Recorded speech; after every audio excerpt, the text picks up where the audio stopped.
fútbol también te suelto mi fraseo. Se me hace fácil cuando suena este perreo. Andamos lo que somos, nunca con fariseo. Parceros, what is going on? This is Parceros Take, episode 13 with Parcero Andy. Parceros Take is a space dedicated to La Selección Colombia in English. Today we'll be discussing what was the match in Montevideo, the match in Barranquilla against Brazil. And like I said, we have a special guest. We're honored to have El Parcero Andy with us tonight. What's up, man? How are we doing? Let's get Parceros. What's good, man? Happy to be here. Talk some selección. You know, we have a lot of things going on. I think everybody's always very excited during international breaks. So there's a lot to cover, man. These 3 games is a lot. At least we have a little bit of a break till Thursday, but now Thursday is super important. But happy to be here with y'all, man. Yo, what do you think about the video, bro? Wanted some bars, bro. You know what? I think about that video for all the people that hated on Quintero. Specifically Nacional fans when he went to Medellin a few years ago saying, no, ese man es reggaetonero, está quemado. Ahí tienes. Even the River fans, if you think about it, even the River fans at the beginning, reggaetonero, nalgón, amigo de Maluma, el amigo de Maluma, and then look at River now, how they love Juanfe. Yeah. Nah, but Andy, you're a Medellin fan, right? I was stalking your Instagram. You have a lot of posts. I'm gonna show one right now.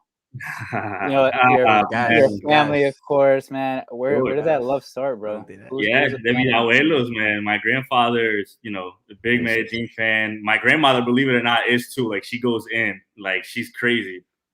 Before every game, they set up a big flag outside the house. So people that walk by are like, yo, where's the flag? And, you know, they wake up early to go to church. So as a las 7 de la mañana, están en esa. And they're like, my whole family, everybody on my dad's side is all Medellin fans besides one uncle, because El Torcillo, which I don't understand how it happened, but yeah, everybody there is just Medellin fans. So that's honestly the one soccer team besides the Colombian national team that I root for like a lot. Everybody else kind of just like from a work standpoint, like, oh yeah, everything's cool, but Medellin, as much stress as it causes in my life, it's a team that I still root for.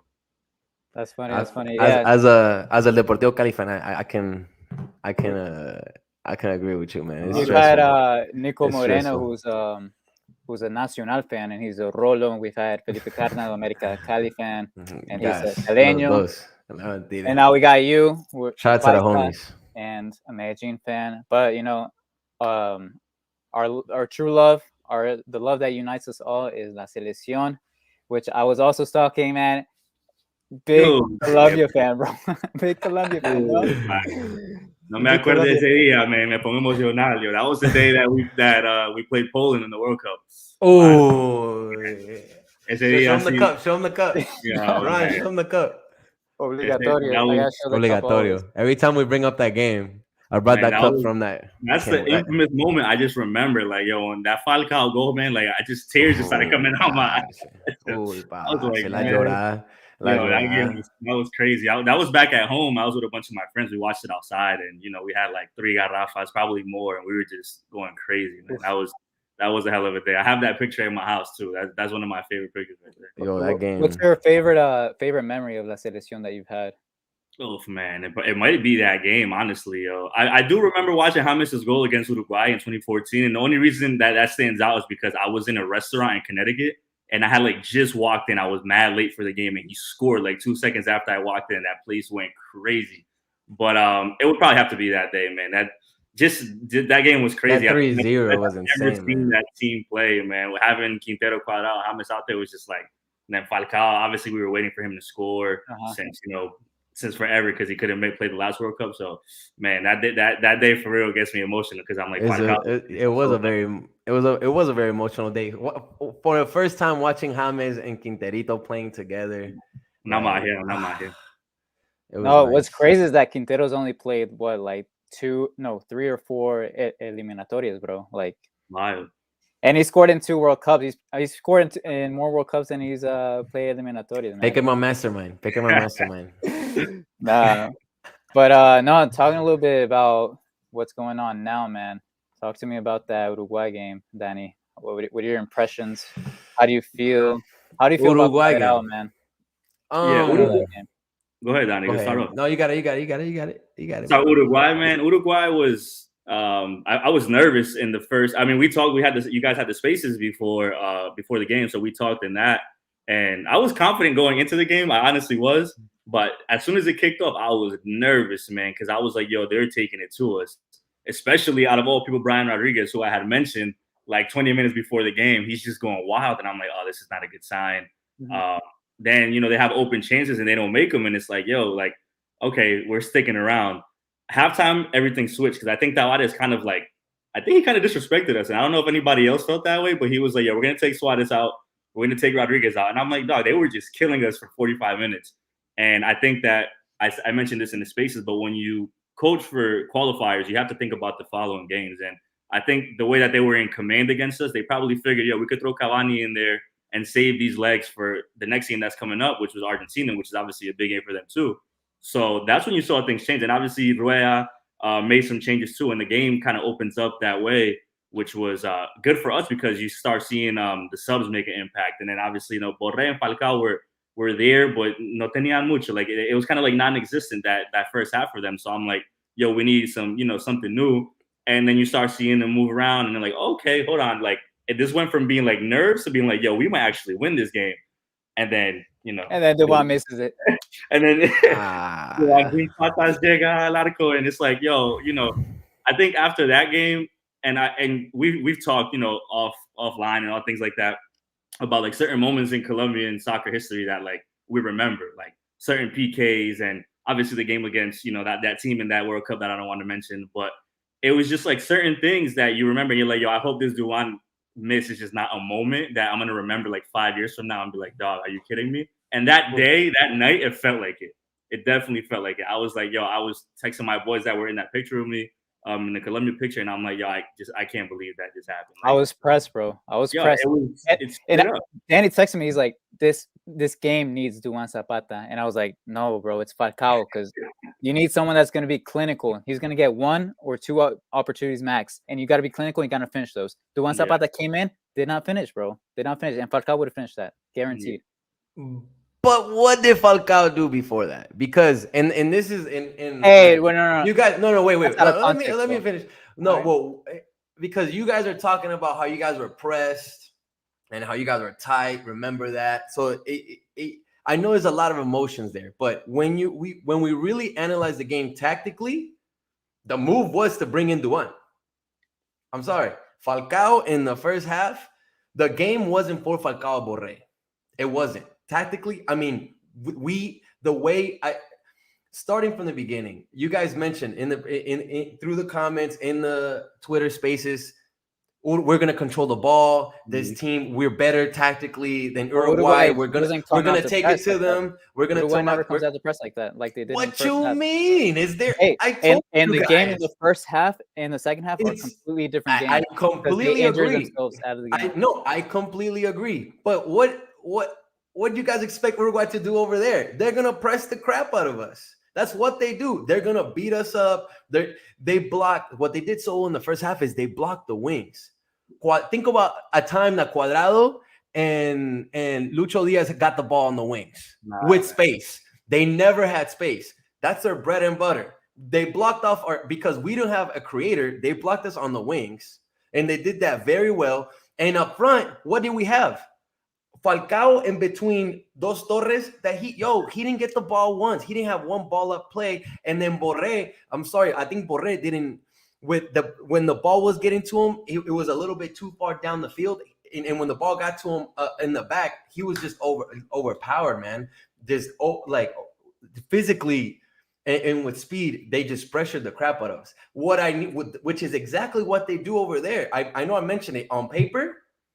Yes, we're tactically better than them. We got to move the ball, and we're more technical than them. However, when we play over there, it's a whole different story. And just like I said in the spaces, just like I said it on here at Parceros Take, I knew it wasn't going to be an easy match. Like everyone thought it was going to be.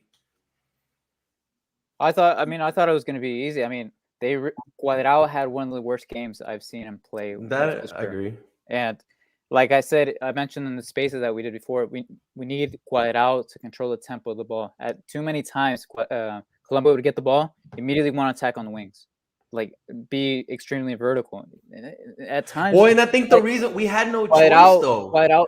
Falcao, think of Falcao and Borré. Yo, it wasn't. They were over. Cuadrado was not. No estaba enchufado. No estaba enchufado. No, could not control the ball. Could not play with him. Was competing with him.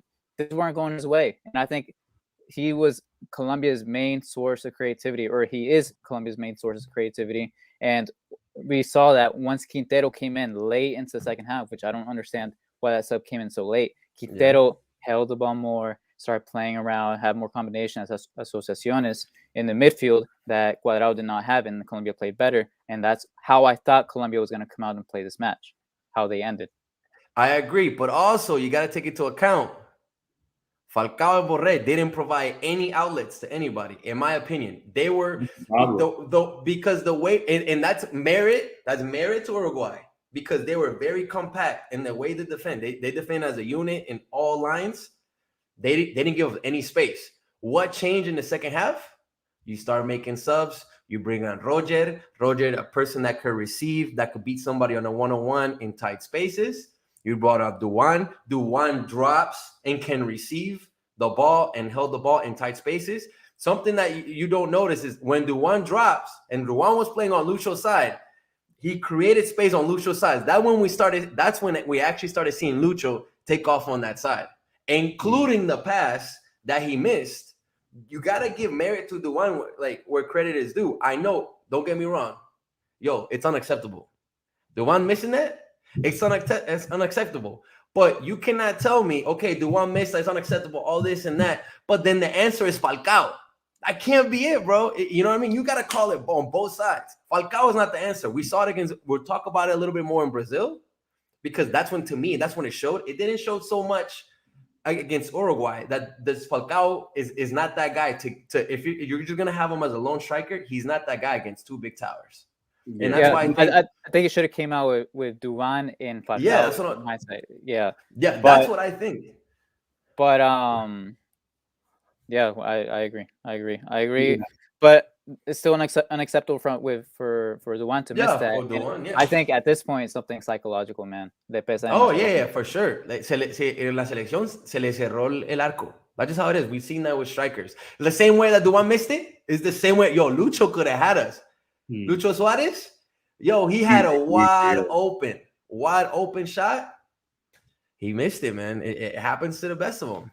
And I think, we talked about this too in the spaces, and I hate to keep bringing it up, but that's where you see that the space that James takes up on that team is exactly the area that we don't have right now. So when you have players like Rafa and Falcao up top, like you said, no hay asociaciones, like Cuadrado and Lucho basically got out of the game, and it's like if you have the middle open with nobody there, it's like, and that's the reason why I thought that Santos is a good option, because we thought that he would be able to come back a little bit and do what you say that Duan does, is be able to like start to play a little deeper.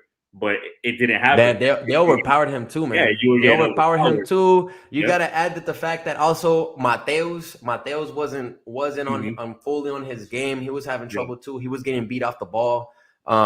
So that kind of took into account. If there is a positive, is of course Ospina.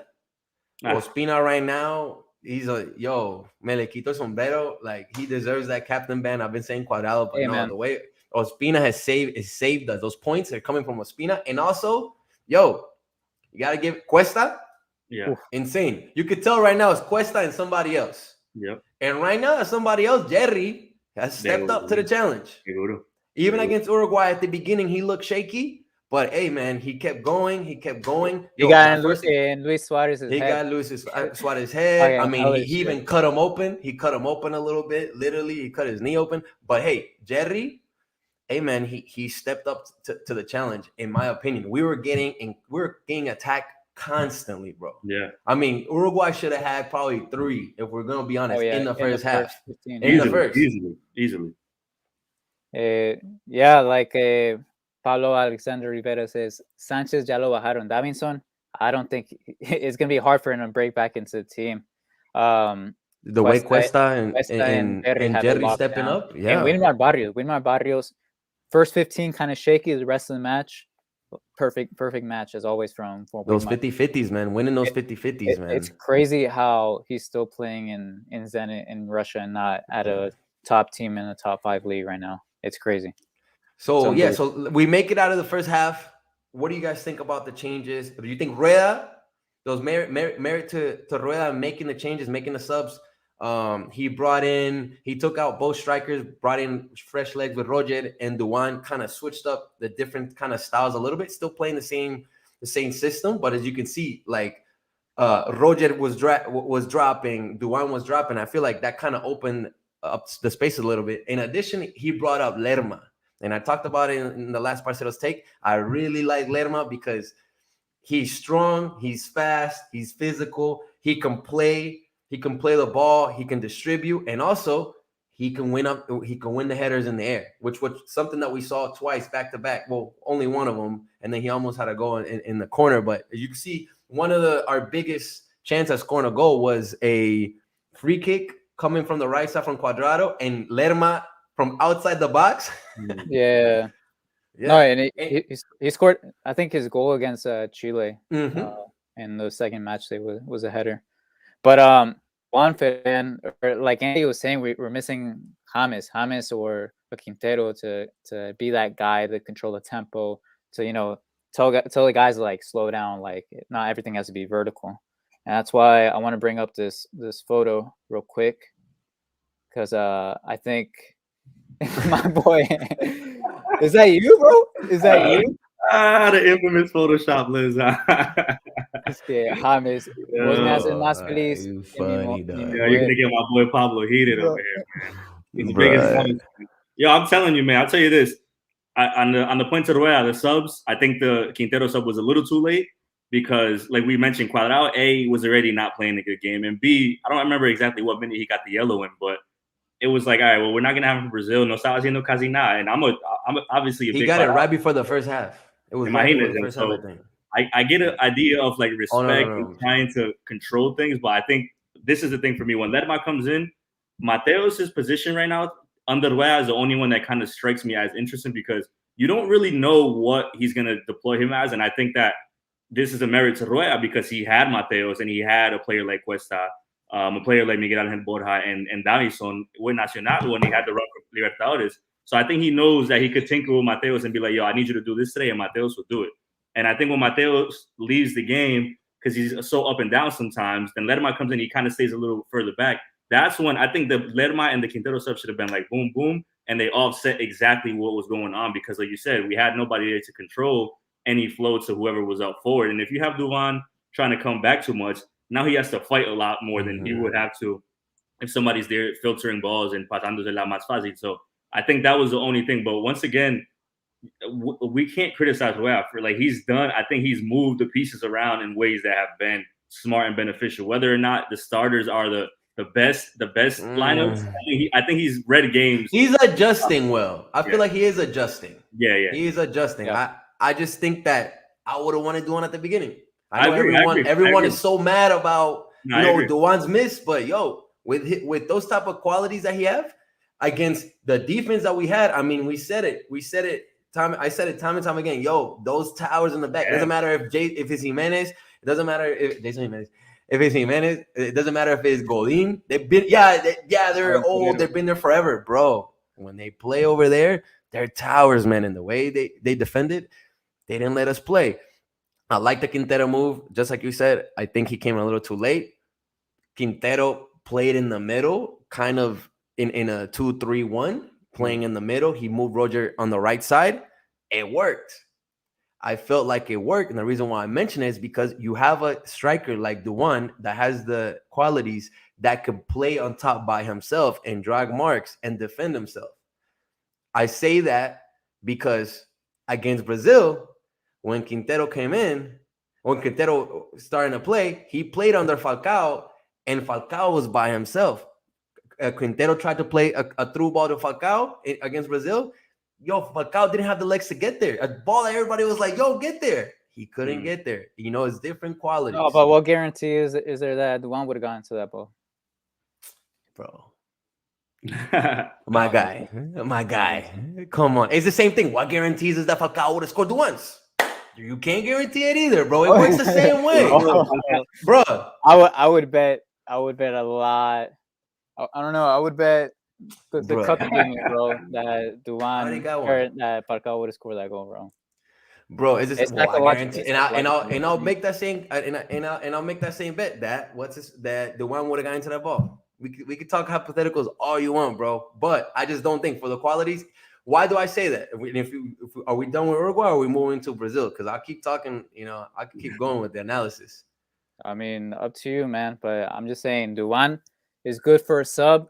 I don't know to start. Maybe that was the game he started, but after seeing that chance that he missed, it's hard to see him starting for against Ecuador or moving forward. I think he's got to do what a striker does and is score. Yes, I agree, but it's also qualities in who you play with. For example, if you're gonna put Quintero to be a lone kind of in the middle, you can't put Falcao up top like they did against Brazil in the first half. Falcao plays well with somebody next to him. When Roger came in the second half in Brazil, and Quintero went to the right, that's when Falcao started playing well. So it also depends. You gotta watch the pairs. I don't think Falcao is a lone striker. He used to be amazing at that. Right now, he can't. Paulo says Duan gets there easy. Falcao would have never made that play. Duan missed against Uruguay. I don't know if Falcao probably could have made the play. You know what I mean? I have numbers, man. I mean, in 58 minutes, Falcao made 9 passes in the opposition half, which averages to a pass every 6 minutes. Duan, a pass every 16 minutes in the opposing half. The thing with me is I'm not against Falcao, and I'm not against Duan. I'm just saying, like, based on their qualities and attributes. Oh, dude. I mean, you're hell against Falcao. I remember the first Parceros Take we did. Why is Falcao getting called up? He's 35. Oh, dude, we got more. And then boom, he scores. It's the same thing right now. It's the same thing right now, bro. Falcao should not play against Uruguay, bro. We needed a big body. We needed a body that can move. We needed a Morelos. We needed a Borja. If Borja was here, Falcao would not be playing, bro. We needed Morelos. We needed missing piece. Yeah, man. Who would you have started up front for against Uruguay? If everybody was there, if everybody's there, Duan or Borja. Falcao can't start. I mean, you see what happened when he started. Out of the players that we have now. Duan. Duan. Hey, I'm asking Andy, bro. Hey. Oh, my bad. I thought you were talking about me. Hablando con el dueño del circo, no con el payaso. I probably, honestly, I didn't mind throwing Falcao out there, but I think that once again, it's one of those games that I think we actually talked about it too in the spaces. Like those defenders are tough, and it's all about I think when you see that Cuadrado wasn't having a good game, then it's like, Falcao's going to be irrelevant in this game, and that's kind of the problem. Like Falcao, like Danny said, you could see him have impact on a game depending on who's on the field. Depending on who's on the field and the type of defense. Yeah. And the type of defense. Like all love and respect to Falcao. Like I love the dude, man, and it is what it is. But I think at this point, and this is the problem with Duan, he just needs to score that one goal. And that was it. That was the one goal that would give him a lot more confidence in la selección.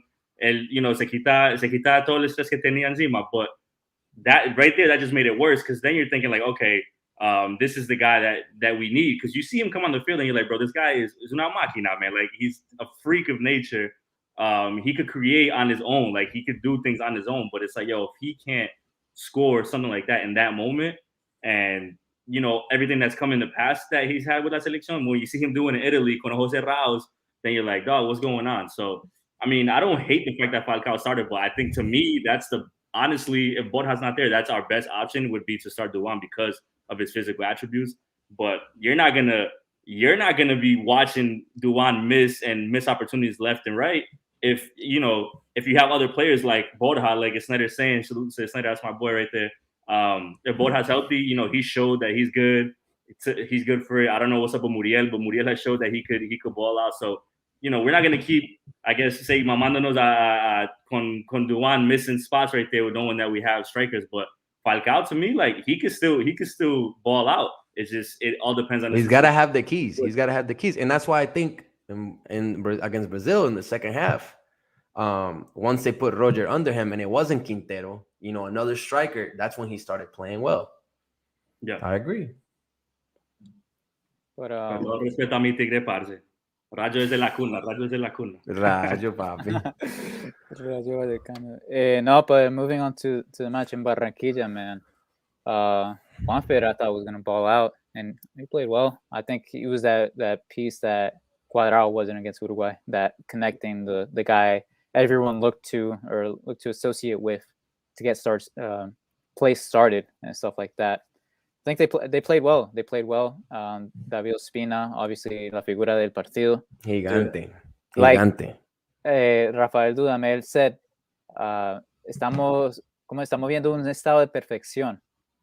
And he also called David Ospina the best goalkeeper in Colombian football history, which I don't know if y'all agree with that. Real quick, is David Ospina the best keeper Colombia has ever had? Over Miguel Calero, René, Córdoba, Mondragón. There's a lot of competition. No.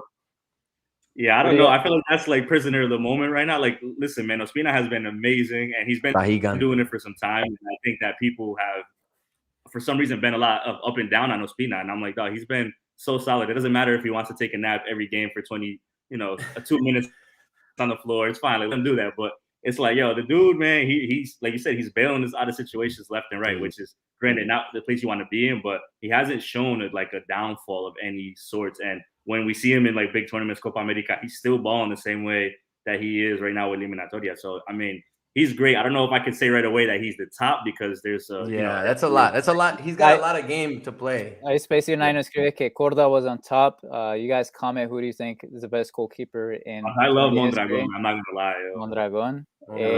Mondragón. So I think Calero también. Calero. I think we can't see the comments of the guys commenting on Twitter. So hop on the YouTube stream because we can see those comments. For me, I mean, David, most caps in Colombian history. I mean, has played how many years in Europe? I think he's for me, he's the best. I agree with Rafael Dudamel. He's the best keeper Colombia's ever had.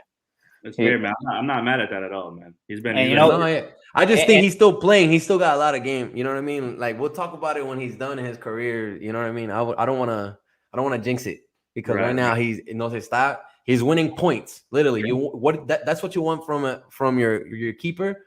When in those type of games, you need to make saves that win points. And I felt like the Uruguay and Brazil, that's why made some saves, bro. That's why the title is the Golden Points. The Golden Point against Uruguay and the Golden Point against. Man, I'll tell you this right now. After the Uruguay game, I didn't want to hear about ningún hijo de madre punto de oro, dog. I'm like, that was 3. Like, I was stressed, but once again, qualifiers, they do this to you. And I think anybody is going through it, whatever team you root for that's trying to qualify for a World Cup, one result will change your mind. I'm like, yo, I even forgot about, until somebody brought up Duanda earlier today. Like, I forgot about that game after watching them play against Brazil because we're so this is the difference right here to me. We were talking about nerves before the Uruguay game, and I didn't feel nervous. Oh, I was nervous. We talk about nerves before Brazil game. We're just naturally trained to be nervous when we play Brazil. And that's an issue. We're always they're like, oh, it's Brazil again. Oh, this and that. So it's like, the one thing I wanted to see from Colombia against Brazil was muestren huevas, parce. Jueguen con garra. And that's what they did. Like, the last time we played them was that Copa America game where they scored 2 goals on us in the last 10 minutes of the game and won. Pitana. They fold. Pitana game, exactly. Like, they fold against Brazil time and time again. It's like, yo, we're good enough to play against those guys. Like, we have people that have qualities to play against them. We're not going to deny that they're great, that they have, some of the best players in the world. But Colombia, what a lot of teams historically say, they fold. And I'm like, that's what I wanted to see, especially knowing what happened against Uruguay, especially knowing that how important these things are and that we're playing in Barranquilla. And I think, for me, the game itself, quality-wise from Colombia, wasn't the best, but the game, the mental game, the physical game, everything that needed to be right was 100% spot on. And that's all I really cared about. Sacamos el resultado, like you said, that's a punto de oro because they showed we're not gonna get bullied.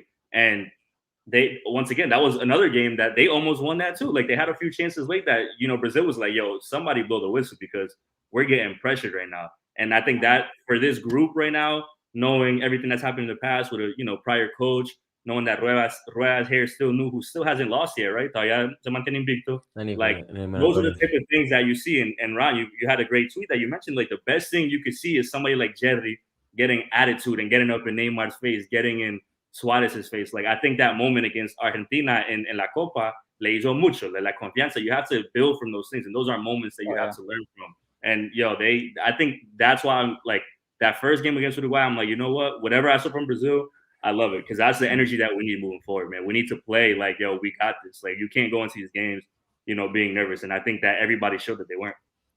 For me, the top 3 teams are Brazil, Argentina, and Colombia. Brazil obviously first, but 2 and 3 are very tight, and I think it's tighter than most people think. I think Colombia can put up a fight, and if we had won those games against Uruguay and Ecuador, or at least had a favorable results, I think we'd be fighting for second, or fighting for second with Argentina right now. But yeah, like you said, I like the mental aspect of the game.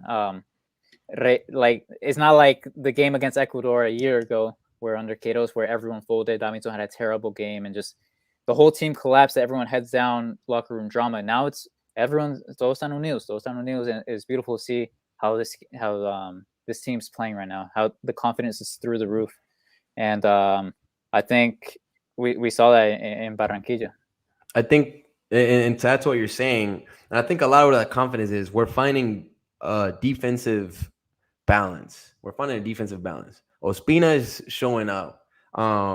You got to give credit to our outside wings. You know what I mean? Even though they got beat here and there, Medina and Medina had a rough game. And Mojica. Yeah, but bro, it's not easy. It's Brazil at the end of the day, man. In the second half, who comes in? Rafinha or Mojica? I feel like those type of players are gonna get theirs.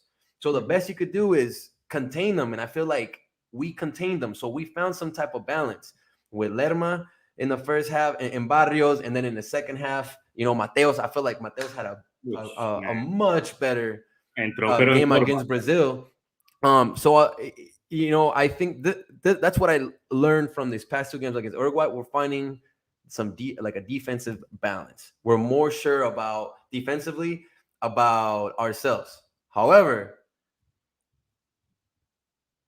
what are we doing with the ball? You know what I mean? And I think that's kind of like our game style has always been about controlling the ball, moverla, pum, Valderrama, James, Quinterito. Even though we found that defensive balance, the equilibrium's still not there as far as our game as a whole. And, we saw it against Uruguay in the first half, and I think we saw it against Brazil in the first half as well. I don't think Quintero should have been under Falcao, and that's why I go back to the people that you place Falcao with. I think today this game was about Borré from the beginning.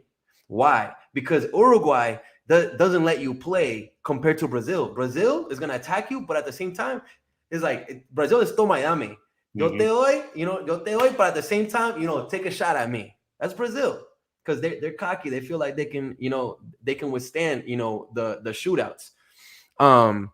So what I saw is that the game didn't open up until Quintero went to the right, and then Roger didn't have a game on the wing. Roger came out for Borré, and then that's when we started seeing the associations more. That's when we saw Colombia started playing more. Quintero receiving with more space. Falcao finding an association, playing taquito to Mateus Uribe. We're getting a shot in. I want to see more of that. I don't think we saw a lot of it in this past 2 games. And, against Ecuador, we can't give Ecuador the ball, bro. If we give Ecuador the ball and we give them a little chance, man, no vacuna. We saw that they can do that. But like you said, like I want to find more of the equilibrium. But like you said, Rueda is making those. He's adjusting adjustments when it needs to.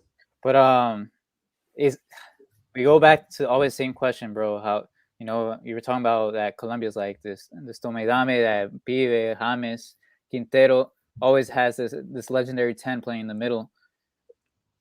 Is James missing? Like, I hate to bring it up again, but was James missing for these last 2 matches? Because I think he was.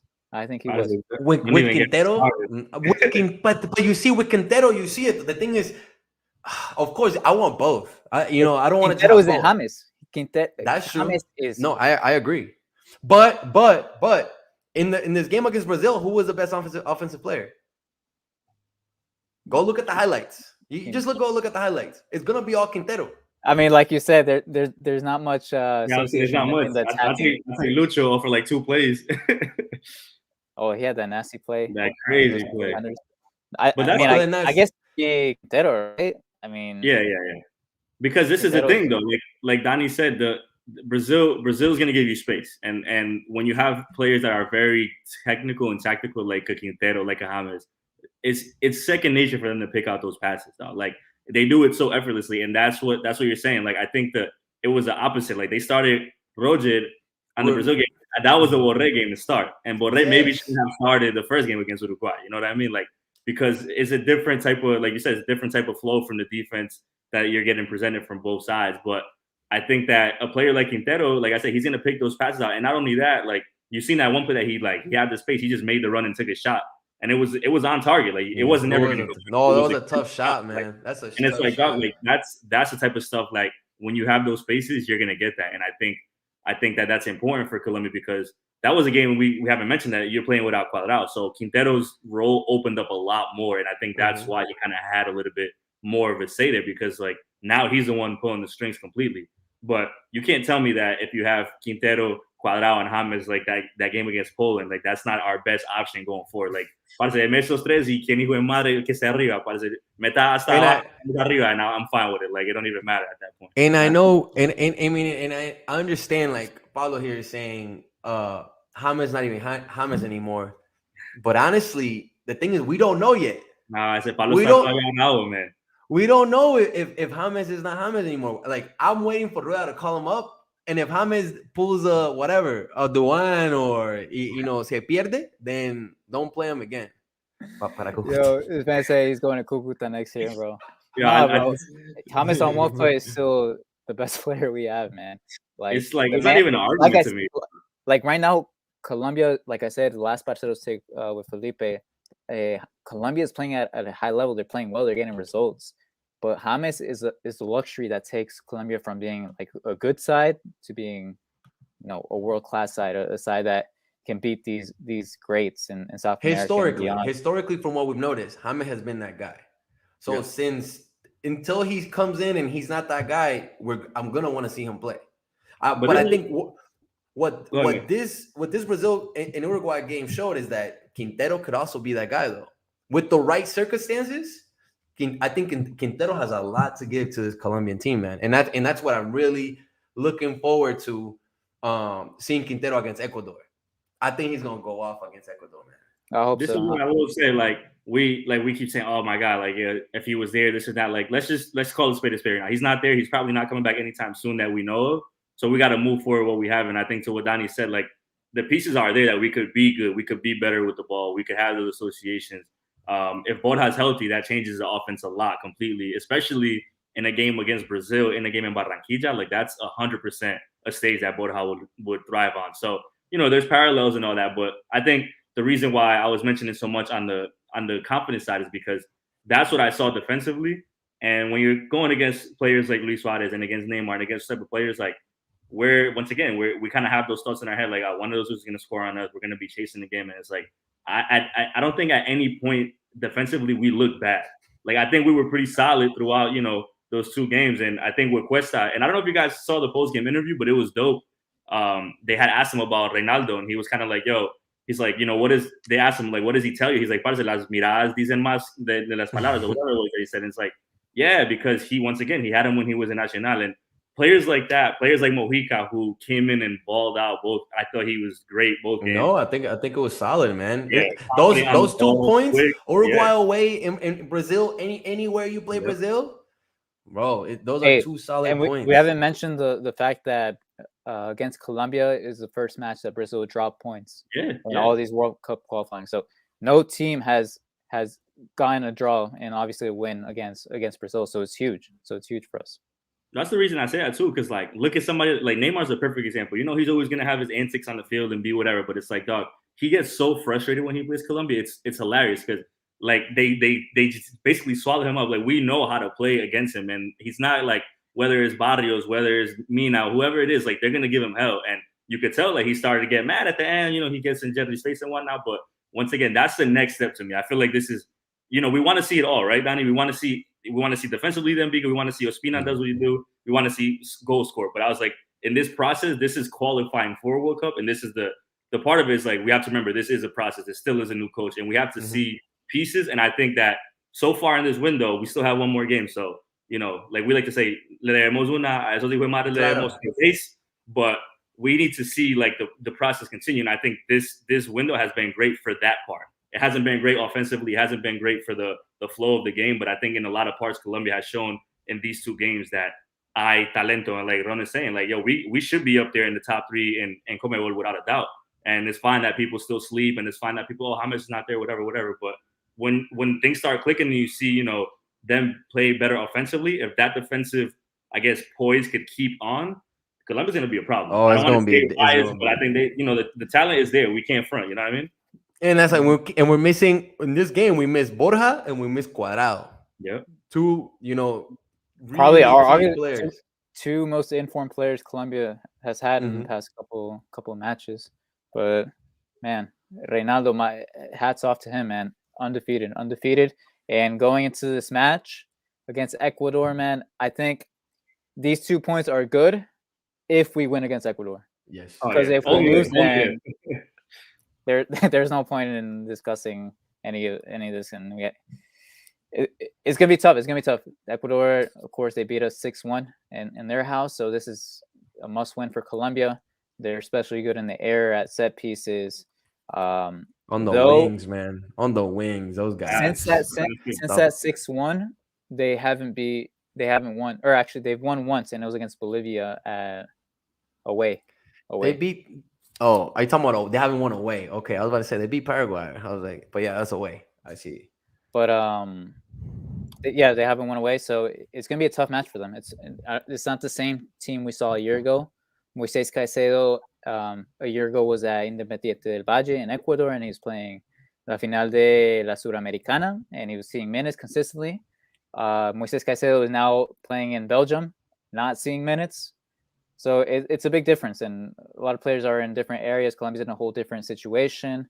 It's going to be interesting to see what happens, because Colombia needs to win. Ecuador needs to win too, or needs to get a result from Barranquilla. So I feel it should be comfortable for Colombia. Ah, man, I hate. Don't say that, bro. You said the same thing against Uruguay. I don't know, man. And we got to draw, so. Yeah. And sufriendo, papi, sufriendo. If I show you the text, bro, and if we used to see like Ron, I was like, Ron, I told you this was gonna be hard. Ron was like, I'm freaking out, man. I'm freaking out.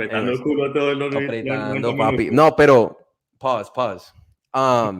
No, like I was saying, Ecuador's tough, man. Ecuador, I know what you're saying. I know what you mean about, you know, it's a different team, but they got a lot of tools to hurt a team. You know, we're talking about experienced players. Valencia, Mena, Plata is balling out. Estupinan, which is ridiculous. Preciado. I mean, those are guys that fast, physical. They're gelling together. Caicedo still, he plays well. He still plays for Ecuador. La Dupla y Congreso, they can move the ball well if we give them the ball. I think this is the game that Quintero comes out from the beginning, in the middle, and we start moving the ball around. Ya es hora de quitar el balón. In my opinion, put Quintero, but you got to put Duan above him. I don't know if luckily we're getting Cuadrado back on the right side so that Quintero can roam in the middle, but Quintero has to play because we need to move the ball all around. I think he's key to keeping the ball. Cuadrado, Quintero, Lucho. I will put Duan, bro. I will put Duan. I want to see Duan Falcao up top for once. Duan Falcao, and then sub in Borré on tired legs. Borré, he came in last game, up the tempo completely. So I want to see that for a change. Duan Falcao. Crazy if I just want one striker this game. I know it's not going to happen, but dog, I throw Lucho, Quintero, and Cuadrado out there from the beginning because I think exactly. Me too. I think for a team like Ecuador who's pretty fast and they're going to be relentless on the wings more so, I think Lucho is going to have Lucho and Cuadrado are really going to have big jobs to do on those wings. But I feel like el desgaste, that factor might be there. And ahí va a hacer falta alguien in the middle that's not necessarily going up and down so much. So maybe somebody like Mateos, but somebody that's kind of staying put a little bit more because they're going to be running a lot, man. And granted, those two players are probably our fastest and they could run full 90. But I feel like we're going to need a little bit more control against Ecuador. But ¿quién le tiene confianza a tirar Duan solo arriba? I do, bro. I do because it's not just about Duan scoring. Bro, it's not just about Duan scoring, though. That's the thing. Everyone thinks like, yes, like, bro, Duan's going to, like, if there aren't many other natural goal scorers on this team, man. Like, besides the strikers. And Duan has scored in 15 matches with la selección. Okay, cool. So you put Falcao. Falcao's not going to score against, you know what I mean? Against two towers in the back. He's not going to do it. Falcao's not going to do it. I mean, that's just Falcao. Just Falcao with no help. He's not gonna find him a goal by himself if the ball doesn't get to him. This is how it is. Falcao plays better with alguien acompañándolo, playing off of him. Okay, yeah, that's why I would start Duan and Falcao up top. Yeah. Ron said he wants. So what's your lineup? You want Falcao and Duan up there? Danny, you want who up top? I would do Duan up top because Solo. Because why? Because if I want Juanfer to play, that means we already have Cuadrado has to play on the right, Lucho has to play on the left. Hands down. You know what I mean? Because I wouldn't touch our back line. Our back line stays the same. They're playing. The only player I would say might be Medina, but I don't think he was bad enough to say you have to split him up. Yeah. I think the back is fine. Yeah. So I think the middle, you can't touch Barrios, and it's between Mateos and Lerma, depending on which way you wanna go about it. I'll be fine with either or.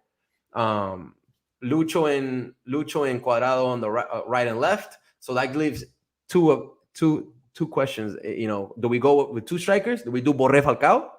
You think would this be a game for Borré Falcao? But then how do you sit Quintero? To me, it's gonna be really hard to sit Quintero. I need Quintero to be out there from the beginning. That's why I said I would go with three in the middle with Quintero, Cuadrado, and Lucho, and throw Duan up there just for the sake of physicality. If you see, 45 minutes, 50, 60 minutes of them not doing anything and scoring, I can cambiar cosas. But I think the most important, I guess, in that lineup would be the switch of Lerma and Mateos. Like, depending on who you start, that's going to be the important switch because whoever, like you said, it gives you two different looks of type of players, and that's going to kind of dictate, like, Rueda needs that piece. Like, who's going to be the piece he brings off the bench to kind of change it up? But you know what? Now that I think about it, Rueda always does something crazy that nobody even knows about. So chances it could be that he takes out Medina and puts Cuadrado in the back, in the right, just so that Quintero could play on the right side and have Borré and Falcao. I'm not mad at that either. So then you have all of them. Yeah, I'm not mad at that either. I like that. I mean, it's something to think about. Because he always has. I'm telling you, he always has something like against Uruguay. I was like Mojica, and then Mojica played well. No, I thought it back cool. I mean, I don't love Cuadrado being right back, but I think for the sake of that argument, for having all three of them on the field, I think that's pretty solid. I think personally he starts Duan and Borré. I don't think he starts Falcao this game, but if he does, so be it. But I think he starts Duan and Borré. But then now you have Duan and Borré, two strikers that don't score. Que no meten goles. Now who's gonna score? Now who's gonna? But we gotta control the ball in this game. We gotta control the ball though. They both show though. I think that's gonna be key. We cannot. How is it that in our home we like against Brazil they had 63% of possession. Against Uruguay, we barely had, I think we won by, like, it was 51-49. Barely. I don't think it's enough. And Uruguay doesn't even like holding the ball. You see what I'm saying? So against Ecuador, we have to control the ball. We got to show, we short balance in the back. We played against two tough teams. This is a must win. How do we beat them? We got to beat them. We got to beat them playing. Plain and simple. Yeah. That's why, that's a good shout for Cuadrado at right back. So you can fit all those people in. Not cut service to Duan or to Falcao or to the strikers that Reynaldo starts up top. So I would like to see Cuadrado at right back. just so we can have Juanfer on the right side, and he could have options. And that's when I wouldn't even mind if you put Falcao. You start Falcao Borré. If Juanfer's on the right, Falcao Borré, that works to me. Yeah. Because Borré actually, he pressured. You saw him like pressuring Neymar, winning the ball, giving the ball to Quintero. The one that Quintero shanked kind of like to the left. That was Borré pressuring Neymar and winning that ball on their end. So, yeah, man. But we said it. We know Borré's he's gonna give you energy. Like that's the one thing that he's gonna chase. He's gonna have emotions. He's the one that's trying to amp everybody up. Like he's gonna give you energy 1,000% of the times. I think the one thing about Duvan that we didn't mention, besides the obviously against Uruguay, when he came on against Brazil, like remember that chance he created at the end? Like he took out like 2 people, and those are the type of things that we're not getting that from anybody else. That's on our team. So I think those things, as much as we want to be like, parce, ¿cuántos chances necesitaba para meter un gol? Like, ojos cerrados, parce, you could have kicked that shit backwards and it would have went in. But it's like, I think those attributes for certain, I guess, times are super beneficial. Like when I saw him muscle 2 defenders, like con una mano and then un rifle, I'm like, dog, like he gets one, he's gonna that. Be like, yeah, we need that. Seeing now we don't have anybody with those attributes right now until Borja gets back, or John Cordova gets called up, or Morelos, or El Cucho, or whatnot. I think the one we have to see him on the field. And I think after a moment like Uruguay, and then coming in against Brazil and being decent, I think that and Roy said it's like, obviously we need to keep giving him confidence, and I feel like a game like that might be why we see him start. And I honestly wouldn't be mad at him starting, but I think, like we mentioned, the only reason we're saying this is because of the punto de oro that we got against Brazil. Because if things would have went differently, we would have been like, nah, dog. Like if we lost against Brazil and then we had that time in Uruguay, I would have been like, yo, mándelo pa. No, claro. Send him back to Bergamo. No, again. Me too. But when that's why you still gotta be, objective about it and analyze everything as a whole. I wouldn't mind seeing, but I love seeing Falcao coming off the bench, man. There's something about Falcao coming off the bench, just letting him loose. Like he comes in with this itch. You know what I mean? Falcao, I don't know what it is, bro. I mean, options is what Colombia has. They just need to show themselves, man. Just need to score, because I mean, they're not easy opponents, but 2 back-to-back games that Colombia hasn't scored a goal. So against opponents that don't get scored on though. Right. Yeah, like I said, Uruguay barely. No, I know. Yeah, because Uruguay, you don't score them. It's hard to score them over there. Brazil, you already know. Score predictions, boys. What about everybody in the comments? What do you guys think? Score predictions. Like I said, usually we say le debemos una, pero a Ecuador le debemos 6. Entonces, metámosle 7 y vámonos para la casa. It's gonna be, man. I think we'll score 2 goals this game. I think I could see him scoring twice. I'll go with 2-1. That's a safe pick, usually, always, but. Para sufrir, como siempre. Nos tienen sufriendo para sufrir. Así es bueno los partidos. Vamos a sufrir contra Ecuador en casa. Bro, why you say it like that, dog? Why you say it like that? Positivity. Hey, last time they came to Barranquilla, it was a win. March 29, 2016. Vaca, 2 goals. Sebastián Pérez, 1 goal. No, Paz. Esos nombres ni los diga, Paz. Esos nombres por aquí los menciones, man. Hey, Vaca would score. Vaca would have scored that goal Divine had, no doubt. The facts, though, the thing is it's true. Teo might have scored that goal too, man. Teo como le gusta metérselo. Anyway, Teo's playing well too. So hey, something to think about. Yeah. Pero no, para la selección, no. Now you para like Teo, crack, el mejor. Teo, el mejor. No. Pero no, para la selección no, papi. Eso es como llamar a Abel Aguilar. No. Teo no está para la selección. No está ni para los jugadores. Ron, score prediction, bro. I'm gonna say 3-0. I'm gonna go bold. 3-0 Colombia. Siempre me lo quita. Like against Venezuela. Like Venezuela first match day. Duan Zapata score that game. I think he's gonna score this game. Yeah. I think, man. We need it. This is a goal to make a statement. This is a match that we got to make a statement, and that's why I was gonna say 3-0-2. También el clima, I'm hoping que los desgasta, and historically Ecuador, the heat, takes a toll on them. So I'm hoping a 3-0-2. Y ojalá que Duan. Quito's cold. Quito. Ojalá que Dubán is able to... Que se quite la sal, que necesitamos el golcito de Quinterito, un golcito de Quinterito, aunque sea un pase un pase golcito. Ahí William. Un tiro libre, me da su winning right there. No, but you brought up a good point. Reynaldo hasn't had a staple win. I mean, he's had staple draws. I mean, against Argentina at home and La Copa America against Uruguay and I guess technically Argentina. But staple losses. Against who? Brazil? Did we tie Brazil or did we lose against Brazil? We lost 2-1, but it was Pitana. Yeah. It was a Pitana game. Yeah, but it was a staple loss. It was a staple loss. I don't want to think about that.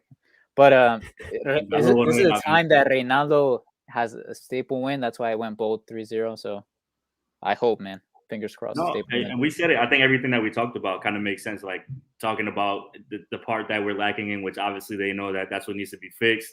Talking about the things that they did well in those first two games. And this is the moment, looking at what's lying ahead. I was, because of course, como buen colombiano, uno ya empieza a sacar la calculadora, mirar los días and all that. I was looking ahead and I'm like, yo, this is a game that positions us because Uruguay has to play against Brazil. No, it's in Brazil. Exactly. So it's like, I'm a little forward. Like, we should have left them with 0 points out of 3 games, basically. Like, we'll just say that hopefully Brazil beats Uruguay. Because, Ron, I think you mentioned it too. Like, every result has gone in our way. Y no podemos ser tan de buenas que we can't capitalize on it. You know what I mean? We have to. No. That would be the most Colombian thing for Montevideo to Colombia to tie against Uruguay, for Colombia to tie against Brazil, and then Colombia loses against Ecuador. Nah, but I don't believe it. Reynaldo hasn't lost yet. Nah, I think, like you said, I think the confidence has to be high going into it. I think that for the most part, lo que plantificaron esos dos partidos, like they kind of achieved, something that they wanted to. And granted, once again, we could have had the 3 points in Uruguay, played a solid game against Brazil, but eso ya lo pasado. Like taking those 2 points, that's the other thing about like drawing. Like sometimes you're like, oh man, this is annoying, they can't get a win. But I'm like, dog, like qualifying is about those points. Like that's super important. And the other fact is that Uruguay loss against Argentina is going to be big with the goal differentials too. So there's a lot of like moving. And Ecuador losing to Venezuela. Exactly. Venezuela, bro. Dejaron la puerta abierta para que Dubán. I didn't even mention all of Venezuela's chances came from the wings. Yeah. All of them. That's where they ball at, man. They're fast on those wings. They don't. And I think that once again, you have somebody, well, like Donnie mentioned, having Cuadrado would be pretty dope because you have Mojica's fast, man. So you keep him out there, like he's gonna be able to keep up. I think Medina would be good. I think Munoz would be good. I think Cuadrado would be good. Defensively, I think we're fine. I think that's cool. But once again, we need to show a little bit of control on Thursday. I think that's the most important part because we mentioned it I think it was against Uruguay. Like they wanted to move a little faster than they maybe should have in that first half. And I think that's why Uruguay took it to us. They were like, oh, they want to run with us? Like, where? Like, let's do it. And they were like, boom. We're like, oh, shit, now we don't want to do that no more. Like, we're good. So I think this is like, and in Casa, you have to show that. You need to show like, yo, we're going to control this game. That's what everybody says. In qualifiers, hay que ganar o sacar puntos en casa. So I'm confident, man. But, we've said that a lot of times before. So yeah, but this is a must win. A draw for us, it would be disappointment. It would be a disappointment to put it frank. Yeah. But now, bro, close out, man. Thank you for hopping on. This is great. Bro. I think we had a great analysis on every covered all the bases on every match, and thanks for hopping on, man. Thank you guys, man. Keep doing great work. Like I said, always tapped in. I got a bunch of people in the chat that was tapped in, commenting. Appreciate that. Bro. Hey, man, follow these guys. Parceros United everywhere, man. They do some great work. They keep everybody informed. They make you laugh. Sometimes they make you mad when you don't want to remember things. Yo, the England PK is the England PK. No, tira. Yo, we didn't mention. Yo, he's got the no, he tried flex. He tried flex. That was a light flex. That's empty though, right? It's empty. Or is it? Nah. That's decoration. You see the hat? That's my sponsor right there. No, for real, Andy. Thank you for coming out, bro. Thank you for showing love with the analysis, bro. I look forward to watching this. Look forward to having you back on the show. Thank you, everyone, for tuning in. Make sure to follow us, Parceros United. Follow Andy. Follow Andy, bro. Andy's links are in the bio, so check it out below. Yes, sir. Appreciate that. And then, vamos a ver. We'll stay tuned. This is Parceros Take, episode 13. Vamos, parceros. Nos vemos, parceros. Suerte.